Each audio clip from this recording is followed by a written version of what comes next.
Hola, buenas tardes a todos, bienvenidos a una nueva charla. Bueno, habiendo ya terminado todos los mandamientos, vamos a dejar de lado la ley y seguimos con la ley. Hola Gaby, hola Johnny, hola Mili, hola Jorge, bienvenidos. Vamos a hablar del código de la ley, porque todavía tenemos mucho para masticar acerca de la ley de Yahweh. La letra y el espíritu de la ley. Veamos cómo en las palabras tan conocidas del Sermón del Monte, Yahshua enseñó acerca de la ley de Elohim. No piensen que he venido para abolir la ley o los profetas. No he venido para abolir, sino para cumplir, dice Matías en el capítulo 5. Yahshua habló claramente, la ley de Elohim no iba a ser abolida. Y según sus propias palabras, quien quiera que enseñe lo contrario le contradice completamente y directamente, ¿no es cierto? Y va a tener que confrontar ciertos serios problemas. En verdad, les digo que mientras no pasen el cielo y la tierra, ni siquiera una yod ni una tilde pasará de la Torá hasta que todo se haya cumplido.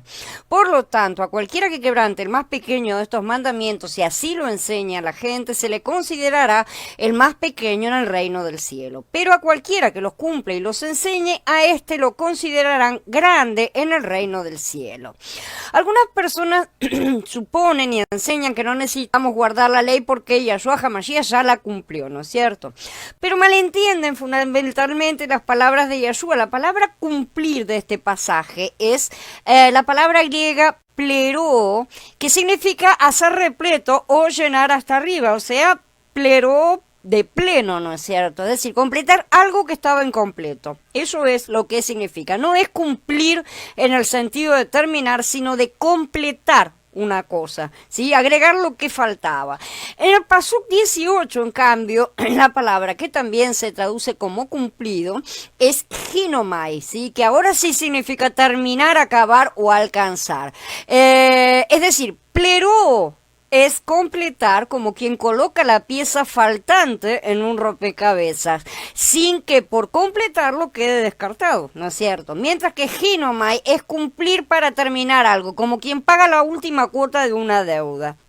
Por eso Mashiach vino a completar y nada de la Torah será abolido hasta que todo se haya cumplido. ¿Sí?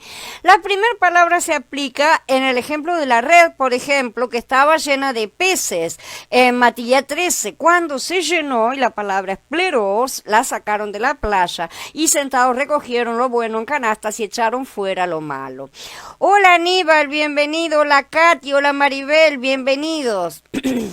Entonces, de pleró deriva la palabra pleroma, sí, que significa justamente plenitud. Queda claro entonces que lo que Yahshua hizo fue traer la plenitud a la Torah, no a terminarla, sí. De la misma forma en que un pescador llena su red con peces, Yahshua completó plenamente la ley de Elohim, guardó perfectamente los 10 mandamientos, incluyendo la intención o el sentido espiritual, sí, de las leyes de Elohim y cómo debemos aplicarlas. Se las guardó, lo guardó todo en plenitud, en ambos sentidos, tanto en el físico como en el espiritual, ¿sí? Porque debemos guardar uno sin dejar de hacer lo otro. Entonces, ¿cómo amplió o completó, ¿no es cierto?, Yahshua la ley, mostrándonos justamente la profundidad de su intención espiritual, que era algo que la gente pasaba por alto, y su esencia interna.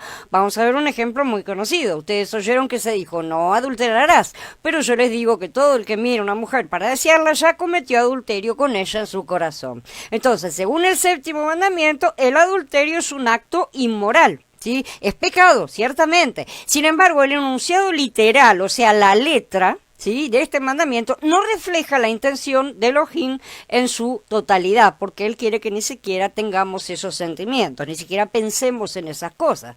Él mismo nos capacitó como servidores de la nueva alianza, no de la letra, sino del Ruach, porque la letra mata, pero el Ruach vivifica, dice Corinthians Bet en capítulo 3.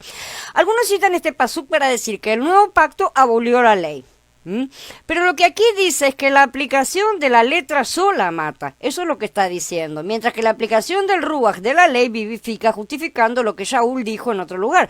Porque el pecado, viniendo a ser algo consciente para mí por el mandamiento, me engañó. Y por medio de él me mató. Entonces la ley expone el pecado, por eso mata, como dice Shaul, pero a la ley le faltaba su complemento natural que Yahshua trajo para completarla, así la esencia espiritual de esa letra, y esa esencia trae la vida, pero se necesitan ambas, porque yo no sabría lo que es pecado si no fuera por la Torá, porque no estaría consciente de la codicia si la Torá no dijera no codiciarás. Entonces, para saber lo que es pecado y que no tenemos que hacer o lo que tenemos que sí hacer, necesitamos de la Torá, necesitamos la cosa física para poder complementarla con la esencia espiritual y cumplirla en plenitud, a cabalidad, no mitad un poco, mitad otro poco, no es o la parte física o la parte espiritual, no. Yahweh creó aquí en esta tierra hizo una creación que tiene parte física y parte espiritual. Es hora de que aprendamos que tenemos que integrar las dos partes. Hola Gerardo, bienvenido, shalom. Hola Carla.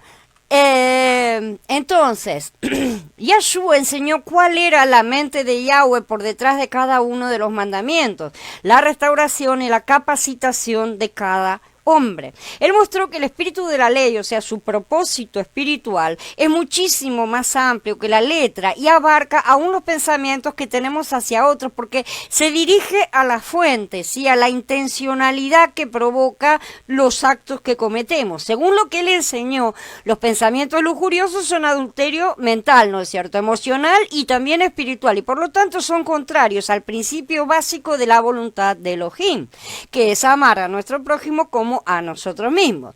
También amplió la intención espiritual del sexto mandamiento, que prohíbe el asesinato, ¿no es cierto?, en los Pasukim 21 al 22. Yahshua explicó que la ira descontrolada o injustificada puede quebrantar el ruach del sexto mandamiento también, no solamente el asesinato literal, ¿no es cierto? Y después continuó diciendo, también oyeron que se les dijo a los antiguos, no jurarás falsamente, sino que cumplirás a Yahweh tus juramentos, perdón. Pero yo les digo que no juren de ninguna manera, ni por el cielo, porque es el trono de Yahweh, ni por la tierra, porque es la tarima de sus pies, ni por Jerusalén, porque es la ciudad del gran rey.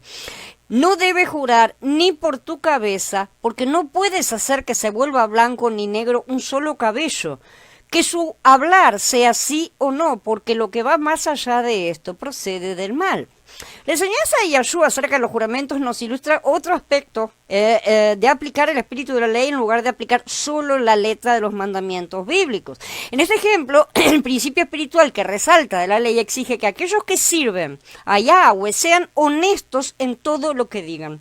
No puede salir nada falso, mentiroso, de la boca de los que somos sus siervos. Si realmente son así siempre, no debe ser. Entonces, si una persona es siempre verdadera en todo lo que dice, ni siquiera es necesario prestar juramento para demostrar que las palabras son honestas y sinceras, ¿no es cierto? Entonces se descarta la necesidad en ese momento del juramento. Por lo tanto, el mandamiento que nos dice, no hablarás contra tu prójimo falso testimonio, debe implicar para nosotros mucho más que solo decir la verdad ante el compromiso de un juramento previo. ¿Sí? Con la ampliación que Yahshua HaMashiach hace, ¿no es cierto?, en el Berij Hadashah, este mandamiento exige mucho más, obviamente, de nosotros, porque nos ordena no juren de ninguna manera. O sea, para yo no jurar nunca de ninguna manera, mi comportamiento tiene que ser siempre veraz, para que ese comportamiento sea el respaldo de lo que digo, ¿sí? Cuando una persona jura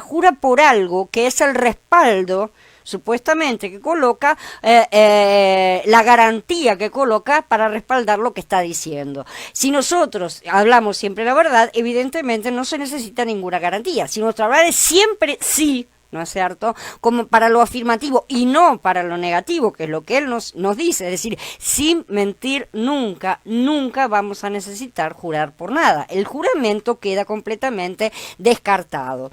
Con la ayuda de su Ruach, Elohim nos permite discernir la intención de la ley, que se extiende mucho más allá de la letra, ¿sí? El enunciado literal, es decir, ¿no es cierto? Escrito originalmente en los 5 libros de la Torá. Yahweh espera que analicemos situaciones específicas a las que se refiere la ley escrita, a fin de discernir los principios que hay en estas leyes, de acuerdo con el Ruach y la intención de toda la palabra de Elohim, tal como fue empleada por Yahshua y sus apóstoles, y que la apliquemos a las diferentes situaciones de la vida. O sea, que razonemos básicamente, pero no que razonemos y empecemos a pensar, ay, ¿puedo hacer o no puedo hacer? No, que razonemos con la mente de Mashiach. Necesitamos tener la mente de Yahshua para poder razonar y aplicar la ley, que Él no nos ha dado un manual completo para todos y cada una de las circunstancias y situaciones de nuestra vida.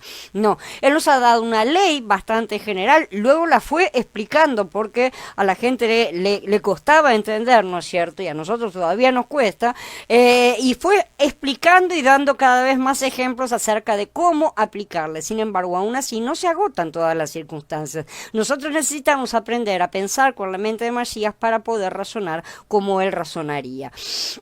Entonces, esto requiere una sabiduría y un equilibrio espiritual que solo podemos tener si somos guiados por el Ruach de Elohim.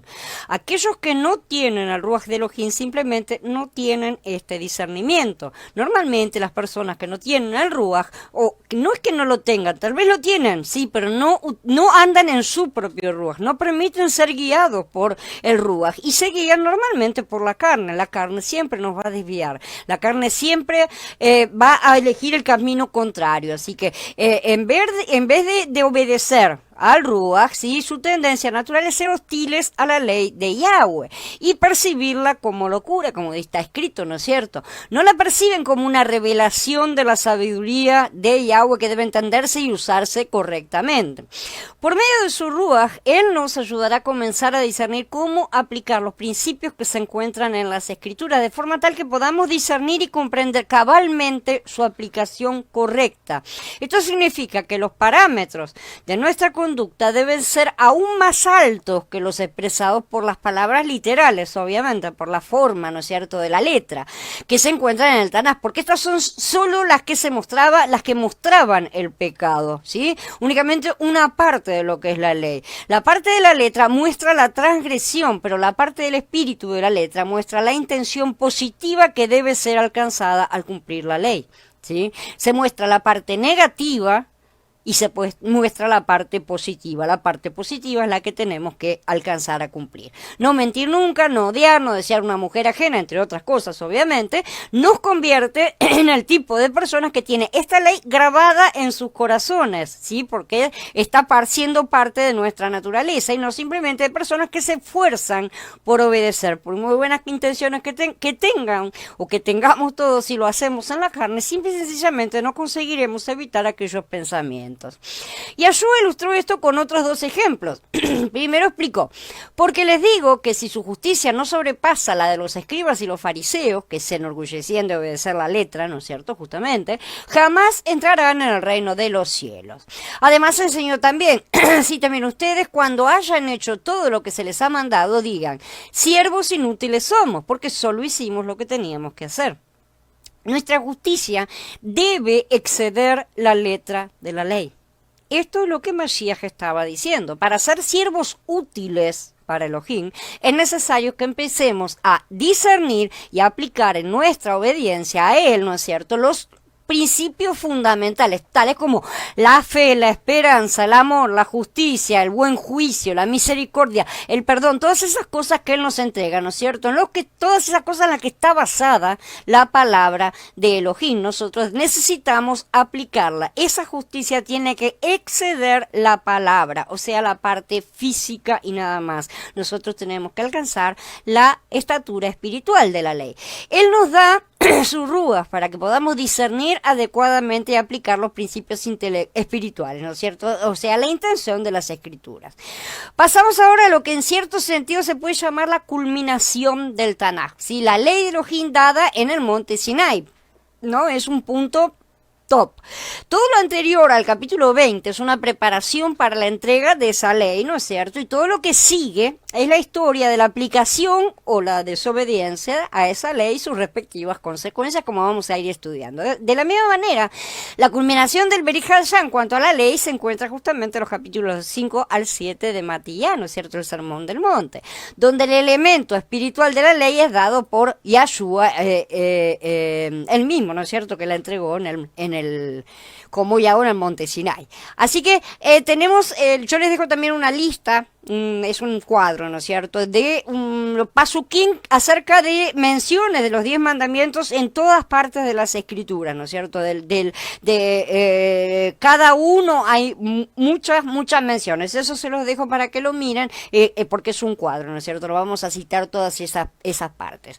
Es importantísimo ver la ley de Elohim con la perspectiva de que es la misma que se va a aplicar en el milenio, ¿sí?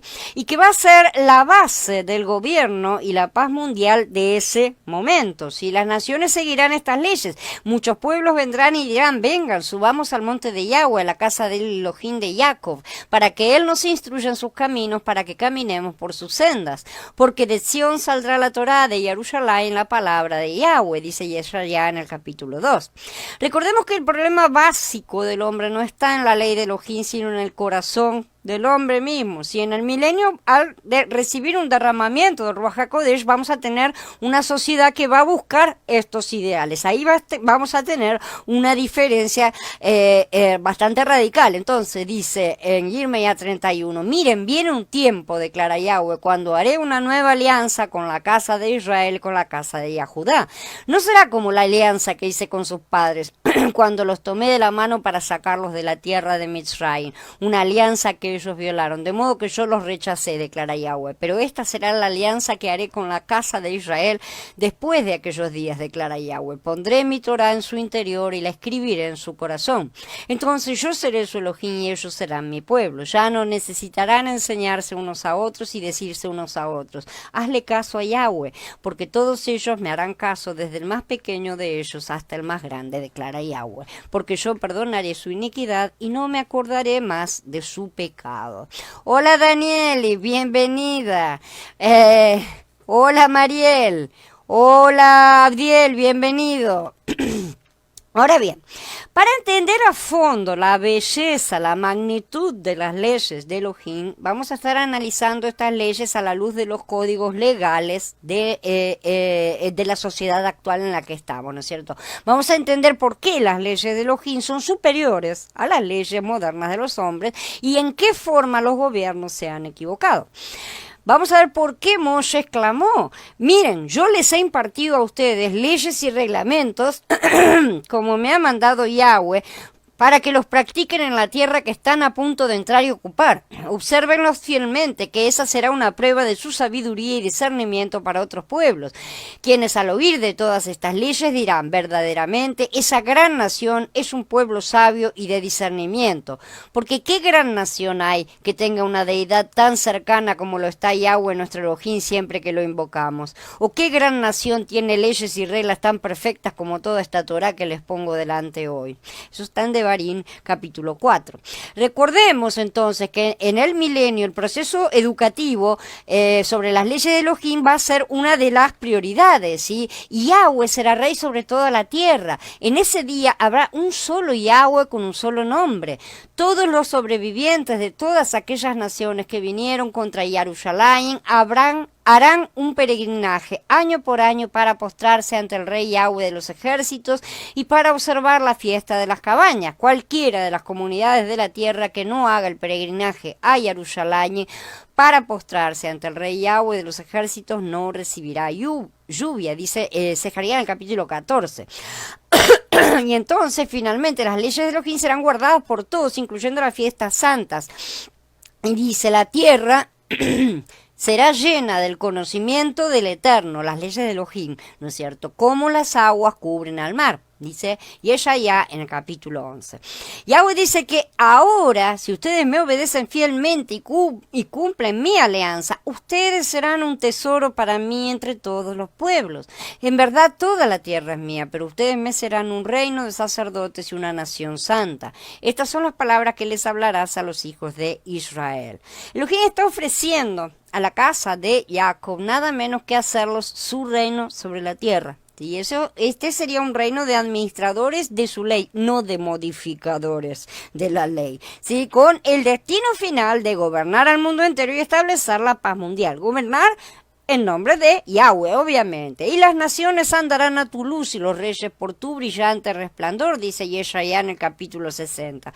Desde luego el pueblo de Israel se descalificó, ya sabemos, al no obedecer, pero la promesa sigue intacta cuando regrese Mashiach. Esta nación de administradores que se divide entre los representantes directos ante Elohim, los vencedores, los descendientes de Sadoc, ¿no es cierto? Una descendencia espiritual de un grupo que no se aparta de Yahweh, como dice en Yahezkel 44. Sin embargo, los sacerdotes levitas, los hijos de Sadoc, que cumplieron con mi ordenanza relativa a mi santuario, cuando los hijos de Israel se desviaron de mí, ellos sí se acercarán a mí para servirme y estarán de pie delante de mí para ofrecerme el cebo y la sangre, dice Adonai Yahweh. Ni tampoco se apartarán de Yahshua. Estos son los que nunca se mancharon con mujeres porque son vírgenes. Estos son los que siguen al Cordero por donde quiera que vaya. Estos fueron redimidos de entre los hombres, primicias para Elohim y para el Cordero. Gigalut en el capítulo 14. Subordinado a los sacerdotes de la orden de Melquisedec está el ministerio levita que administra los asuntos nacionales o el servicio civil y religioso, ¿sí? Como dice en Yahezkel 44, los levitas que se alejaron de mí mientras Israel anduvo errante lejos de mí, fueron en pos de sus ídolos, cargarán con su castigo y estarán en mi santuario como servidores encargados de las puertas del templo y sirviendo en el templo. Ellos degollarán el holocausto y el sacrificio por el pueblo y estarán de pie delante de los sacerdotes para servirles. Debido a que les sirvieron delante de sus ídolos y llegaron a ser un tropiezo de iniquidad para la casa de Israel, por eso he alzado mi mano contra ellos jurando que cargarán con su castigo, dice Adonai Yahweh. No se acercarán a mí para hacerme sacerdotes, ni se acercarán a ninguna de mis cosas sagradas, ni a las muy sagradas, sino que cargarán con su bochorno y con las abominaciones que cometieron. Pero los pondré a cargo de las tareas del templo en todo su servicio y en todo lo que se debe hacer allí. Estos levitas no son judíos como muchas denominaciones se entienden, sino que son levitas espirituales, porque todo esto es simbólico, ¿no es cierto? Es decir, son creyentes, tanto creyentes como judíos, no es que sean únicamente judíos, como otros también sostienen, que se desviaron tras paganismos y doctrinas de hombres, muchos en el cristianismo se han desviado también, y a ellos no se les permitirá acercarse a su presencia. ¿Por qué? Porque serían destruidos, ya que la carne no puede estar delante de Elohim, obviamente. Pero sí van a administrar en la tierra, ahora correctamente, bien asesorados, digamos, y a sus hermanos menores y a las naciones. Vamos a hablar acerca de los mandamientos, estatutos, decretos, preceptos y ordenanzas, que son las partes que vamos a estar estudiando próximamente. En la Sagrada Escritura se habla de todos estos términos, ¿no es cierto? Ley, mandamiento, precepto, estatuto, ordenanza. Para empezar, todas estas son órdenes, ¿sí? Son instrucciones o directivas dadas por Yahweh directamente o a través de sus siervos, ¿sí? Pero hay unos que son mucho más preponderantes que otros, ¿sí? ¿Cuál sería la jerarquía, por así decir? Ley, mandamientos, mandatos, preceptos, estatutos y leyes, que son ordenanzas, son juicios, ¿sí?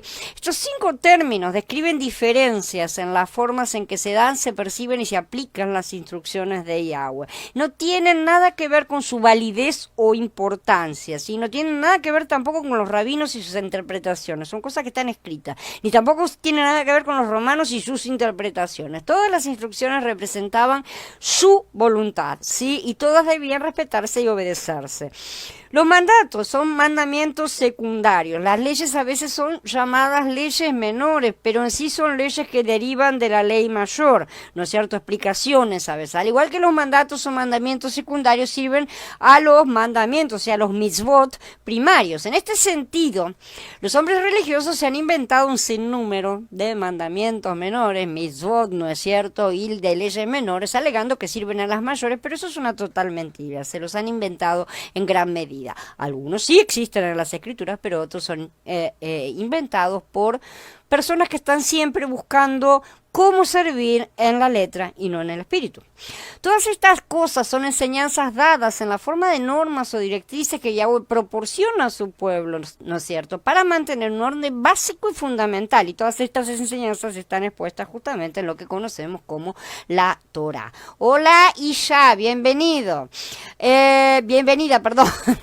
En primer lugar tenemos la ley, que es la Torah.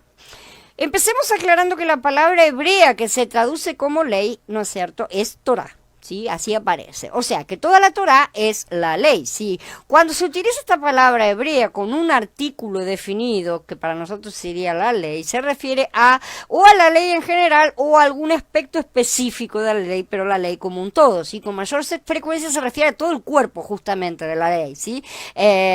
Torá también tiene el significado más amplio y general de enseñanzas o instrucciones, ¿sí? Especialmente cuando se utiliza sin el artículo definido, ¿no es cierto? Son leyes, por así decir. Algunas veces cuando se usa en un sentido más amplio, la palabra aún parece implicar todo el cuerpo de instrucción revelada, ¿no es cierto?, tal como aparece en las escrituras del Tanaj, ¿sí?, que luego fue posteriormente magnificada y cumplida por Yahshua, ¿no es cierto?, en el Brit Hadashah. Por eso, y de por sí, la ley incluye dentro de sí misma, ya que es la que lo genera, los mandatos, los preceptos, los estatutos, las ordenanzas, todo el resto de las partes que son por supuesto derivados de ellas, ¿sí? Y por supuesto también los mandamientos. Abraham me obedeció y cumplió mi orden, mis mandamientos, mis leyes y mis enseñanzas, asegura Yahweh en Bereshit 26. Decimos sobre todo, sí, porque los mandamientos son la base de la ley o la Torá, ¿no es cierto? De esos mandamientos hay solo 10, ¿sí? Los 10 mandamientos fueron dados directamente por Yahweh. Luego a esos 10 mitzvot, ¿no es cierto?, Él les añadió estatutos, preceptos, mandatos o leyes explicativas y modificadoras a través de Moshe. En segundo lugar, tenemos justamente los mitzvot o mandamientos. Estos 10 mandamientos se consideran la forma más básica o simple de toda la ley, ¿no es cierto? Que ya vimos que no es tan simple porque nos ha llevado 25 posts, pero contiene mucha cosa en su interior, ¿no es cierto? Por estas razones que algunas personas piensan equivocadamente que la ley son los 10 mandamientos y nada más, se acabó ahí, el resto lo tiramos. Pero incluye más que eso. Podríamos decir que la forma más elaborada o ampliada de los mandamientos es la que incluye todos los preceptos y estatutos que están relacionados justamente con ellos, se desprenden de ellos, que los 10 mandamientos son su forma concentrada, por así decirlo, ¿no es cierto? Mientras que Yahshua trajo su esencia espiritual. Otras personas creen que la ley son las leyes sacrificiales y las sacerdotales, ¿sí? Otros creen que la ley incluye todos los mandamientos de los rabinos.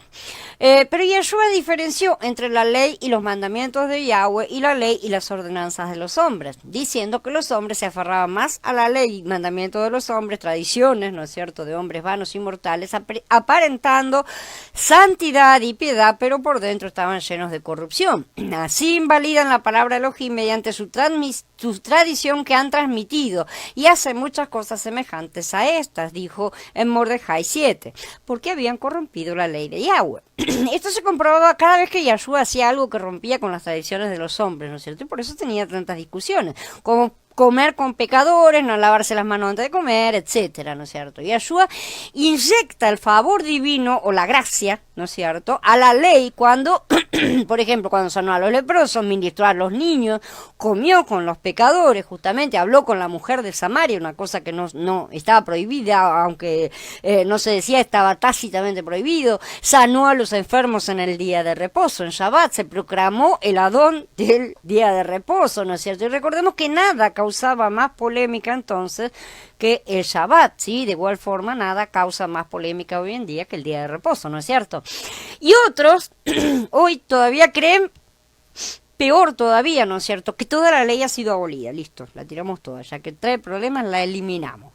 Pero Yeshua claramente dijo, yo no vine a abolir, sino a cumplir. Entonces, como ya acabamos de ver, ¿no es cierto? Entonces, vino a perdonar muchas transgresiones a esa ley también. Entonces, mientras ustedes estaban muertos en los delitos y en la incircuncisión de la carne, Elohim les dio vida juntamente con él, perdonándoles todos los delitos. Esto lo hizo al cancelar la acusación que nos hacían las ordenanzas legales. La palabra que se utiliza acá es dogma, ¿sí? No es ley. Es dogma, ¿no es cierto?, que son ordenanzas, parte de, y que nos condenaba cuando la quitó del medio al clavarla en su madero. También despojó a los gobiernos y autoridades y los exhibió como espectáculo público, habiendo triunfado sobre ellos en el madero. Por tanto, que nadie lo juzgue en asuntos de comida o de bebida en cuanto a días de fiesta, lunas nuevas y días de reposo. Estas cosas son solo una representación de los bienes que vendrán, pero la realidad pertenece al Mashiach. Esta última parte que acabamos de leer, por tanto que nadie lo juzgue en asuntos de comida o bebida en cuanto a días de fiesta, lunas nuevas o día de reposo, sí, que acá está subrayado, pero ustedes no ven, es un mandato. ¿Sí? No es un mandamiento. Un mandato es un mandamiento menor, por así decir, pero se desprende de lo que ya estaba dicho, ¿no es cierto? Harás esto, no harás aquello, ¿no es cierto? Y ahí Yahweh nos manda no dejar que nadie nos juzgue en cuanto a esas cosas, porque el cuerpo es de Mashiach. En la Torá hay muchísimos mandatos que sirven a los 10 mandamientos, o sea, se desprenden, ¿no es cierto? Y siempre se relacionan con el mandamiento mayor, ¿sí? Y hay también preceptos que nos ayudan a entender y guardar mejor el mandamiento básico y general en aplicaciones individuales. Los agregados que enseñan los rabinos, que los llaman mitzvot, siendo que no lo son, ¿sí?, sino interpretaciones exageradas en la mayoría de las veces, y también los que han sido mal adoctrinados por ellos lo siguen, ¿no es cierto? En cuanto a que en la Torá hay 613 mandamientos, no es correcto. Esa es la percepción errada de los rabinos. En la Torá hay 10 mandamientos, ¿sí? Los demás son mandatos y preceptos y son muchísimo más que solamente 613. Así que no hagamos caso a los rabinos que en el cuerpo de Yeshua no son nada, y hagamos caso a Mashiach, que él es todo en todos. Otras personas aún confunden la ley de Moshe con los 10 mandamientos, ¿no es cierto?, que son el resumen, por así decir, de la Torá. Sabemos que son la condensación de la Torá, ¿sí? Pero no son lo mismo. La diferencia entre los 10 mandamientos eternos de Yahweh y la ley de Moshe, ¿sí?, o sea, los estatutos, preceptos, etcétera, que fueron dados mediante Moshe, es que los 10 mandamientos de Yahweh estaban dentro del arca del pacto y la ley de Moshe estaba junto al arca del pacto. Yo escribiré en las tablas de las palabras que había en las primeras tablas que rompiste, dice Yahweh, y tú las depositarás dentro del arca. Esto está de Barín 10. En el capítulo 31 dice, tomen este libro de la Torá y pónganlo, dice Moshe, ¿no?, a la gente, y pónganlo al lado del arca de la alianza de Yahweh Elohim, y que permanezca allí como testigo contra ustedes. ¿Se puede entender la diferencia? Además, los 10 mandamientos fueron dados de forma directa por la voz de Yahweh, ¿no es cierto? Ya el resto de las cosas él se las dictó a Moshe. Luego vino Yeshua y añadió el elemento más importante a toda esta ley, ¿no es cierto?, de dentro y de junto del arca. Dice, la Torá se dio por medio de Moshe, pero la gracia y la verdad nos han llegado por medio de Yeshua, el Mashiach, dice Yahanan en el capítulo 1. Es decir, para que quede claro, los mandamientos deben ser escritos en los corazones. evidentemente, en el interior, ¿sí? La ley de Moshe era una ayuda externa para comenzar a comprender cómo aplicarlos, como las rueditas de la bicicleta que siempre mencionamos, pero estaba incompleta porque no había venido a un Yahshua para completarla, trayendo el significado espiritual de la misma. Ahora que tenemos ambas partes, hora de unificarlas.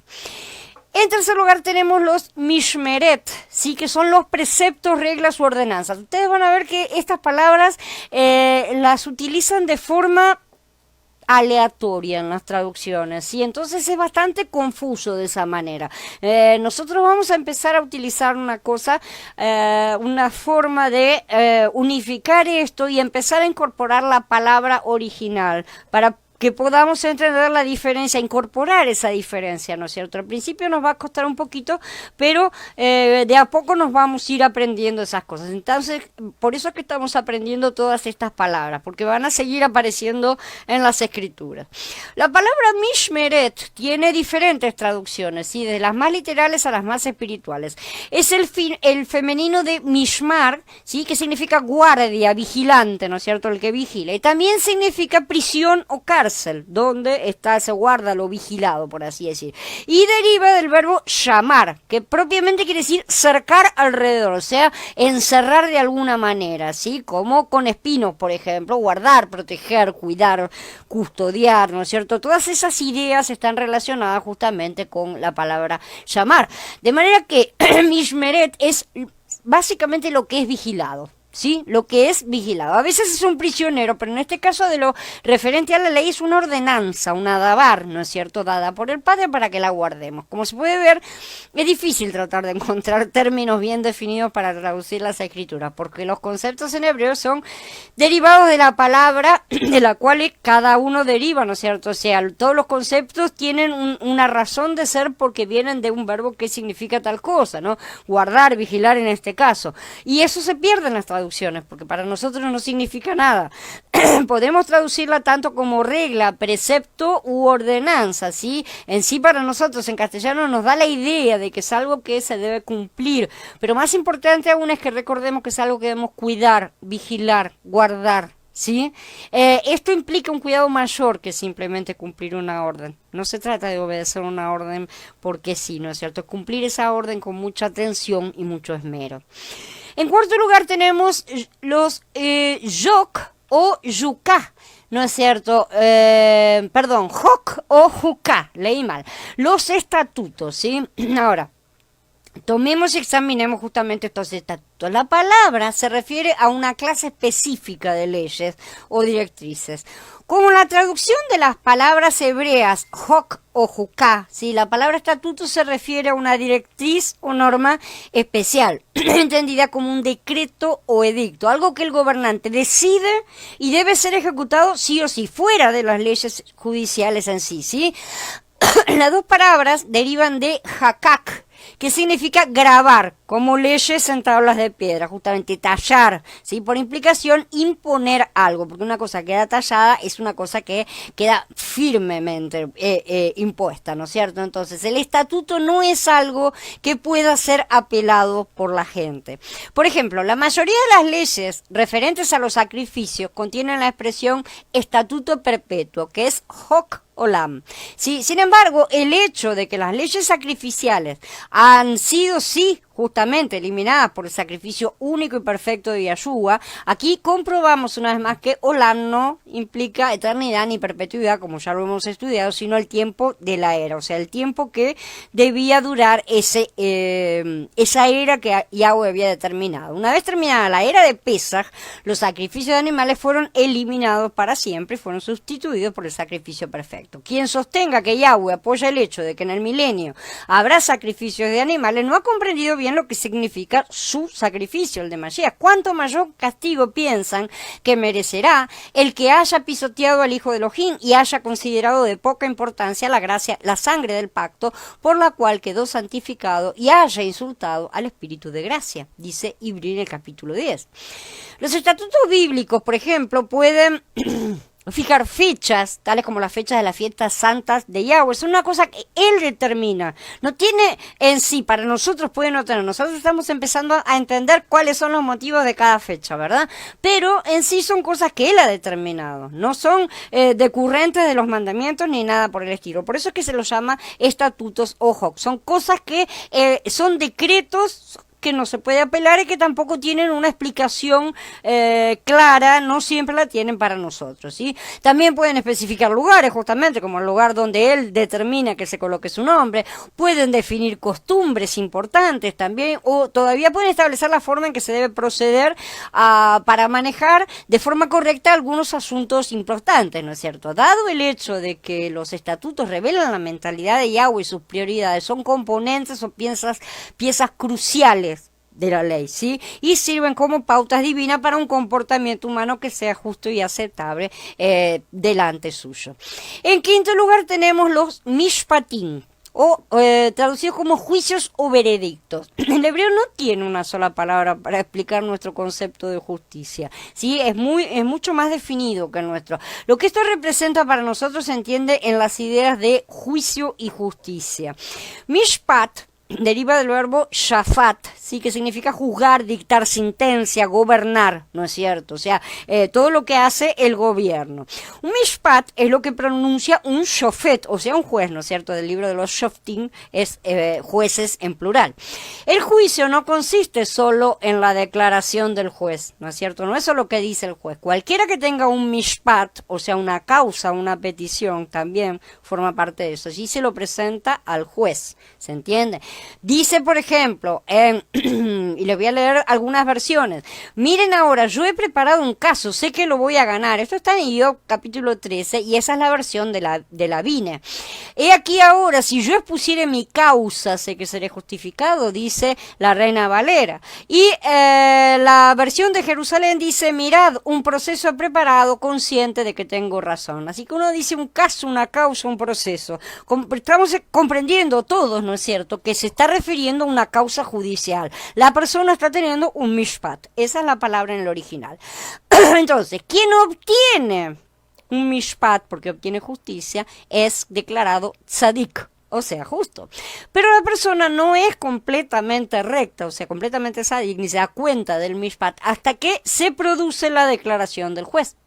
Una vez que el juez declara, ahí queda efectivado, por así decirlo, ¿no es cierto? Por lo tanto, el mishpat debe ser reconocido por la autoridad para ser efectivo. Uno puede tener una causa, realmente, yo tengo una causa de juicio, tengo una causa pendiente, ¿no es cierto? Se hizo alguna injusticia en mi contra, pero hasta que el juez no determine justicia, la causa sigue estando pendiente y yo no he sido declarada tzadik, ¿se entiende? Entonces, nuestro término más cercano a mishpat sería justicia, ¿sí? Concebida en concreto. Yo quiero la justicia de lo que a mí me atañe, no justicia abstracta, ¿sí? Una justicia administrada, que se me haga justicia, digamos. Por lo tanto, mishpat también es un derecho, ¿sí? Es un reclamo legal que se realiza antes del juicio y que el juicio establece completamente si era realmente legal, ¿sí? Uno que tiene un mishpat tiene un caso de justicia, por así decir. Vino pues a mi Hanamel, hijo de mi tío, conforme al dicho de Adonai, al patio de la guardia, y me dijo, Ea, cómprame el campo de Anatot que cae en territorio de Benjamín, porque tuyo es el derecho de adquisición. ¿Sí? Vean cómo lo traduce la Biblia de Jerusalén, y que es mishpat la palabra, ¿no es cierto? En la Vine lo traduce como derecho de sucesión y la Reina Valera como derecho de la herencia.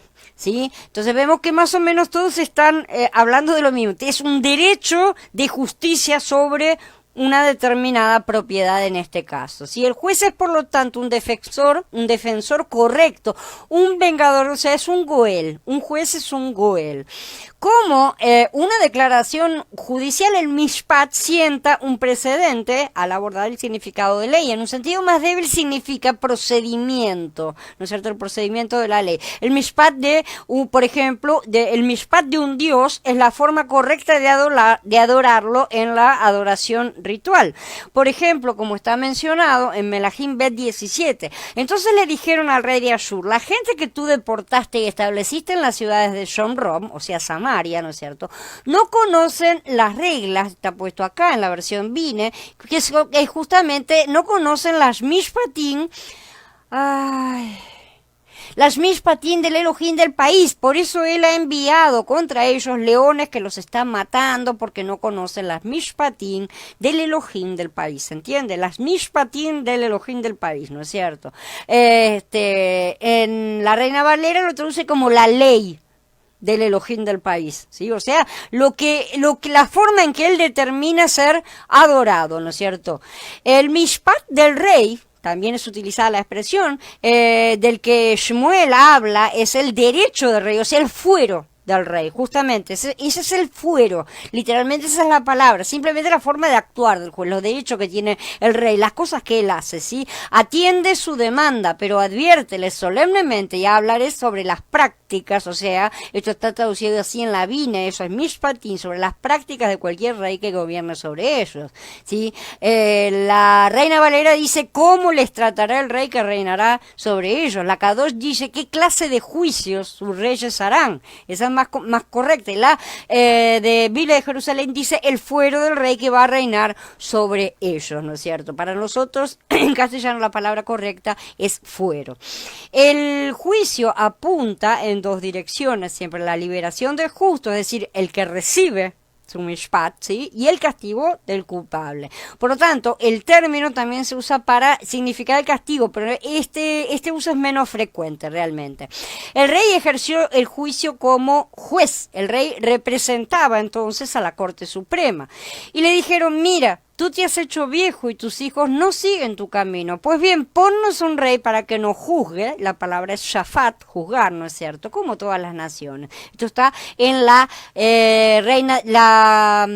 versión Kadosh, y la versión de Jerusalén lo traducen para que nos juzguen, y la Bine dice nos gobierne. O sea, en sí tienen la misma composición, ¿no es cierto? Porque hasta ese momento los jueces y el gobierno en sí estaba todo junto.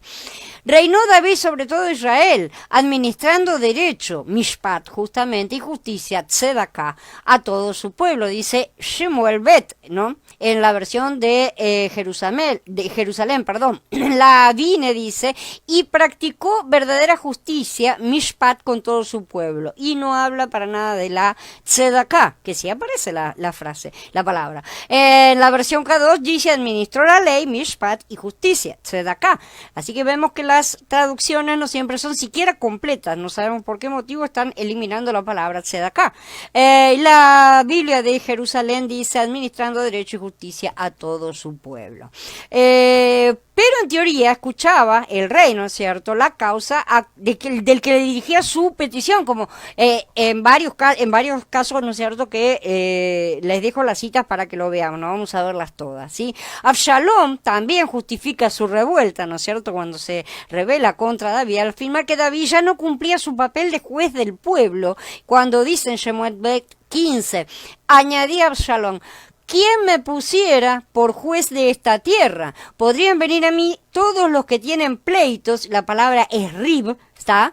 Y o juicio, mishpat, justamente, y yo les haría justicia. En la versión de la Reina Valera dice los que tienen pleitos, justamente rib, o negocio, asuntos, ¿no es cierto? Mishpat. Ribes, pleito, discusión, contienda, una contienda. No llega a ser un caso de juicio en sí, pero sí es una riña entre dos personas si alguien necesita actuar de intermediario, ¿no es cierto? Una de las salas públicas de Shlomo justamente era el pórtico de juicio. Aparece en el capítulo 7 de Melahim Aleph, donde el rey aparentemente escuchaba los alegatos de las personas, ¿no es cierto? La justicia era uno de los deberes del rey ideal, como está escrito, ¿no es cierto?, en el Mizmor 72. O Elohim, encomienda tus juicios, mishpat, al rey y tu justicia, tzedaká, al hijo del rey, para que juzgue a tu pueblo con justicia, con tzedaká, a tus pobres con equidad, mishpat. ¿Sí? Antes o sea, con justicia y con juicio, ¿no es cierto? Antes del establecimiento de la monarquía, la justicia era ejercida por los jueces, como ya sabemos, ¿no es cierto? Ya vamos a estudiar bien más a fondo. Y esa institución se atribuía a Moshe. Moshe escogió hombres capaces de entre todo Israel y los nombró como principales sobre el pueblo, jefes de millares, de centenas, de cincuentenas y de decenas, y ellos juzgaban al pueblo en todo tiempo. Los asuntos difíciles se los traían a Moshe, y todos los asuntos menores los decidían ellos mismos. Específicamente, estos jueces eran generalmente los ancianos, ¿no es cierto?, del clan, de la tribu o de la ciudad, que ya tenían de por sí el respeto de las personas, ¿no es cierto? En términos de funciones distintas, los jueces se mencionan en Devarim. Dice en el capítulo 16, nombrarás magistrados y oficiales para tus tribus en todas tus poblaciones que Yahweh tu Elohim te está dando, y que gobiernen al pueblo con la debida justicia. No juzgarás injustamente, no mostrarás parcialidad, no aceptarás soborno, porque el soborno ciega los ojos de las personas de discernimiento y tergiversa el reclamo del justo. La justicia, y solo la justicia, debes seguir. En todo momento, solo la justicia. No podemos aplicar en ningún momento lo que es injusto, ni siquiera para nosotros mismos, que siempre estamos tratando de esquivarnos al bulto cuando se trata de la justicia aplicada a nosotros, ¿sí? Para que aumente, se ocupe la tierra que Yahweh tu Elohim te está dando. Más adelante, en ciudades y pueblos, los funcionarios reales también desempeñaron sin duda funciones judiciales, ¿no es cierto? Porque todo esto, a medida que se iban estableciendo cada vez más firmemente, se iba aplicando en cada lugar. La reforma judicial atribuida a Josafat, ¿no es cierto?, se llevó a cabo con la institución de jueces nombrados por el rey. Y a Josafat permaneció en Jerusalén un tiempo y luego salió entre la gente que iba de Beersheba hasta la serranía de Efraín y los hizo volver a Yahweh, el Elohim de sus padres. Nombró jueces en la tierra, en todos los pueblos fortificados de Yahudá, en todos y cada uno de los pueblos. Les ordenó a los jueces: consideren lo que hacen, porque ustedes no juzgan en lugar del hombre, sino en lugar de Yahweh, y él estará con ustedes cuando pasen juicio. Así que haya respeto a Yahweh en ustedes, actúen con cuidado, porque con Yahweh, nuestro Elohim, no hay injusticia, favoritismo ni aceptación de soborno. Y a Josafat también nombró en Jerusalén algunos de los levitas, de los sacerdotes y de los jefes de los clanes israelitas para administrar la justicia en asuntos de Yahweh y para los pleitos. Entonces regresaron a Jerusalén y les ordenó: así es como deben ustedes actuar, con respeto a Yahweh, con fidelidad y con corazón íntegro. Cuando venga ante ustedes un pleito de sus hermanos que viven en sus ciudades, sea en cuanto a homicidio o a un ritual o a leyes o a reglas, ustedes deben instruirlos para que no incurran en culpa delante de Yahweh, que no haya ira contra ustedes y contra sus hermanos.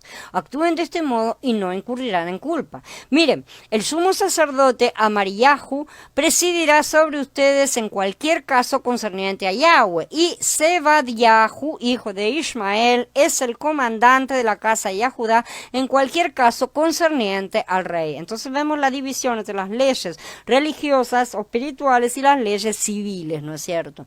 Los oficiales levíticos también están a su disposición, sean resueltos y activos, y Yahweh estará con el bueno. Esto está en el capítulo 19 de Divrei Hayamim Bet, o sea, Segunda de Crónicas. Hasta cierto punto, los sacerdotes también desempeñaban funciones judiciales, pero su poder es difícil de determinar con exactitud, porque no sabemos cuáles eran los límites. Y muchas veces debía estar determinado por si había o no la posibilidad de tener acceso a otra segunda opinión, ¿no es cierto? Sin embargo, las escrituras nos dicen que si en un caso era demasiado difícil para los jueces, debían llevarlo a los sacerdotes. Así que la autoridad máxima estaba siempre en el sacerdocio y no en el gobierno.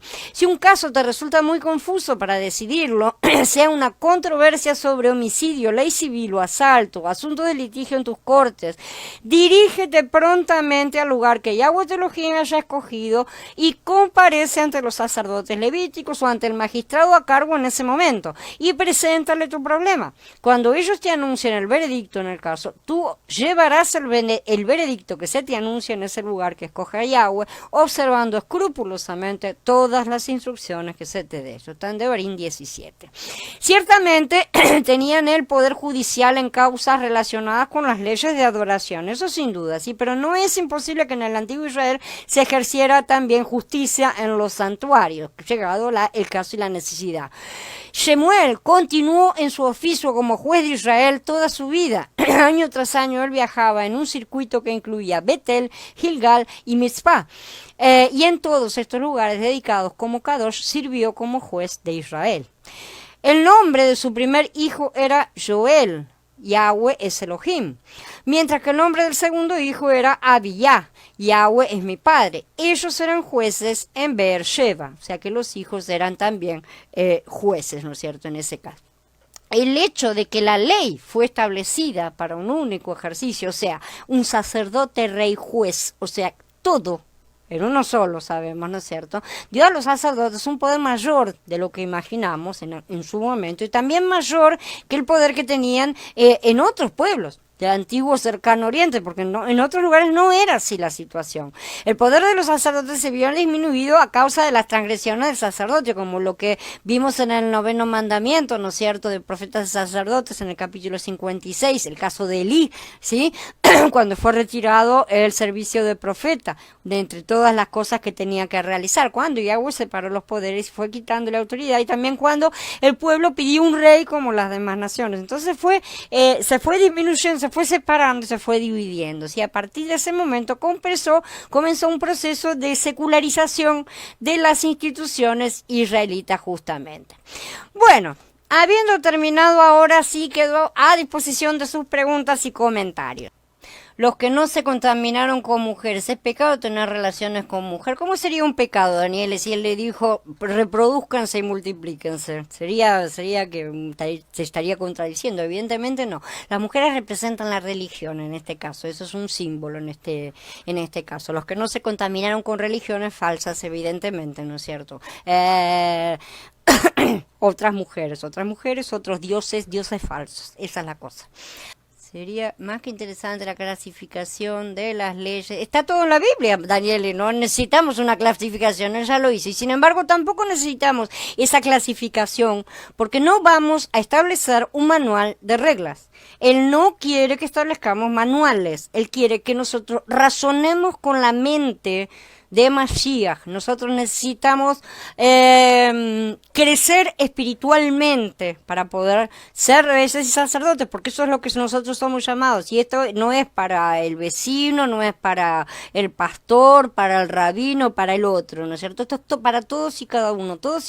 Si queremos llegar a un punto en el cual nadie enseñará a nadie, es porque todos vamos a tener lo mismo escrito. Entonces, bueno, a eso tenemos que estar apuntándole e ir caminando justamente para tener esa mente y ese tipo de razonamiento. Él nos da la ley, por así decir, en bruto, ¿no es cierto? Y se queda ahí mirando, bueno, a ver cómo la vas a aplicar, ¿no es cierto? Es una cosa que a veces se nos complica, no siempre es fácil. Por eso él ayuda poniendo estatutos, dando ejemplos y diciendo, bueno, si es muy difícil, vas a venir a consultarme. La persona cuando iba decían, bueno, todos descartaban, nadie conseguía, y decían, bueno, el último es el sacerdote, yo tengo que ir al sacerdote. El sacerdote, si no conseguía aplicar él mismo, siendo que era el que más debía conocer la ley, utilizaba el Uri y el Tumim, ¿sí? O sea, consultaba a Yahweh. Eso es lo que nosotros tenemos que hacer siempre en la aplicación de las cosas. No necesitamos un código escrito afuera, no necesitamos el código de la ley al lado del arca, lo necesitamos en nuestro interior. No es muy difícil, es una cuestión como todas, todo es como hacer gimnasia, al principio duele, pero después se va aplicando, de a poco se va aplicando. Puede parecer muy difícil al principio, pero si no arrancamos, siempre va a ser difícil entonces. De a poco el cuerpo se va acostumbrando al esfuerzo, se va acostumbrando al ejercicio, por así decir, y se va amoldando y se van incorporando las cosas. Ciertamente sí, es complicado, por así decir, pero no es imposible ni nada, ¿no es cierto? Es una cosa que debemos hacer. Bueno, si no hay más preguntas, Vamos a dar por terminada la charla. Recuerden que mañana seguimos con la parte de oración. Mañana no vamos a empezar con una serie de algunos que no tienen en sí oración para que todos se vayan poniendo al día con las oraciones que tenemos que terminar todos. Y vamos a estar solamente estudiando. Dice Mili, perdón, hay una distancia entre mandamientos, estatutos y preceptos. No sé si me lo estás afirmando o preguntando. Y segundo, ¿a qué te referís con una distancia? Si hay diferencias, ya la explicamos en lo que estaba. Sí, hay diferencias entre todos. Distancia. Bueno, distancia no hay, porque están todos relacionados, digamos, ¿no es cierto? Todos se desprenden de los mandamientos, pero sí hay diferencia entre todos. Volví a leer después el post, ahora después cuando sale, y entonces ahí vas a ver, velo despacio nuevamente, las diferencias entre unos y otros, porque son 5 palabras diferentes. Gracias, exactamente. A seguir en práctica esto. Esto tiene que ser practicado, tiene que ser incorporado de a poco, ¿no es cierto? Y llevado a la práctica día a día.